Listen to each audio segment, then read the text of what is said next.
was exonerated of capital murder. Did 41 years in state prison. 31 of those years was spent on California's death row.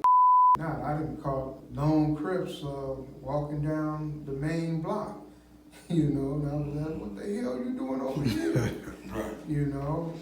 When I went to the county, there wasn't no domos. Nobody was really claiming blood in there at that time.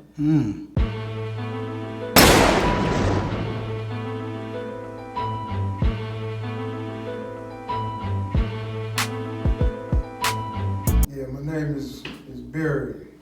Some call me Big Time Barry, or Big Time. For sure. From SWANs, right? From SWANs, for sure. And you the brother of Ragtime. You know, we hear these names in the streets, but to have you on the platform is definitely an honor and a pleasure, man, because talking street legends, you hear the stories, you hear a lot about you, man. So how long you been home, man? Been home close to 2 years. And I know you had a legal situation. I don't know if you could talk about it, but are you able to say what you was down for, and you know how you was able to come home? Well, I was exonerated of capital murder. I did 41 years in state prison. 31 of those years was spent on California's death row. Wow. What was that experience like, man? 40 plus years, bro? What was it like for you, man? Well, that experience is a long, drawn-out story. You can't, you know, it's a long experience, you know, being in prison, going through a lot of things in prison. Mostly when I was in prison, the blacks were in war against other races. That war lasted from 1984 to 2016. So for the most part, it was a lot of tension, a lot of up and down. You know, prison is crazy, and so, you know, it's a matter of survival. That's, you know, it's, you know, to get into details is just something that we can probably kick it on at another time. But it's just a stressful and a long struggle, you know. All right. Well, what would you say is the biggest changes you've seen after 40 plus years incarcerated? Well, the biggest change that I see is that my community is gone. It's no longer a black community when I come home to. Also, I noticed the change. There's a lot of people on the streets. When I left, there was not a homeless problem. I come back, it's a lot of people that live on the streets now. That's troubling to me. I asked Psych a question, man. I don't know if you able, you know, you willing to answer it, but I said, give me your top 3 bloods of all time. And, you know, he had trouble picking because, you know, he was like, so many to pick and they all with it, but, you know, the top 3 solid blood sets of all time. I don't know. I don't know. I don't even know, like, this was a form. Well, what did Spud say? Because I didn't even know that was well, Spud, kicking it on that. No, I asked Psych, not Spud, but He had asked me if I was to say which top blood hoods. yeah, my bad. I couldn't answer it because they all solid to me. I mean, from the east to the west, they all stood down through the war, through the storm. So I can't say. Yeah, that's a difficult question. I mean, Yes. because each different community and hood carried the football at particular times, you know, and you know some sets at a particular time you might have Ludus Park.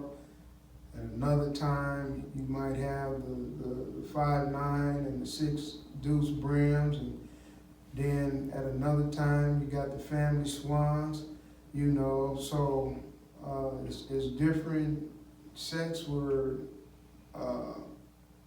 that were, you know, about about that type of business at different particular times, you know.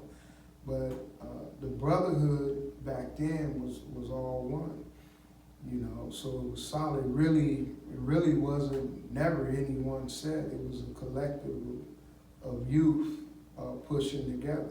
Speaking of Spud, you know, Spud told a good story. It was funny, but it was cool too. You know what I'm saying? But can you tell us a situation where you probably ran into a crib, and either way, vice versa, he probably gave you a pass because he knew your family, or you gave him a pass, and you guys were mortal enemies, but you gave, you know, it didn't really go up because you knew each other, probably from school, or you knew his mama or something? Yeah, well, I mean, I usually always give, even if I really wasn't that, like, you know, if he's an enemy like that, you know, I don't remember any situation where a true enemy like that would, you know, would receive a pass or whatever. But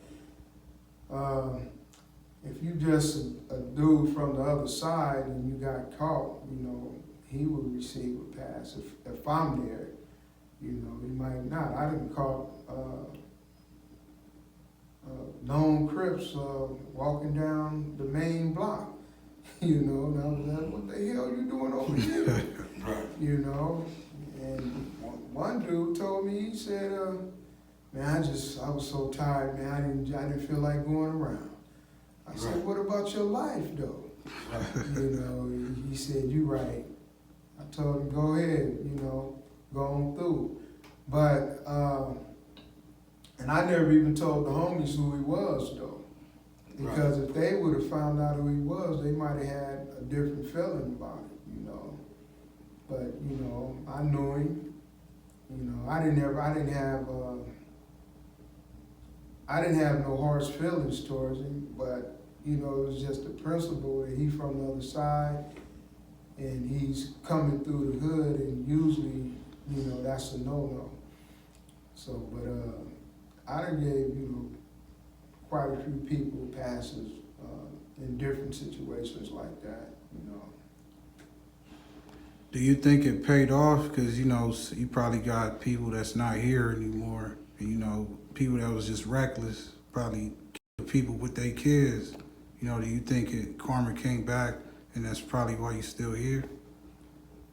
I don't know if it's karma like that for me letting people go. It's as far as I've been in situations where, very crucial situations.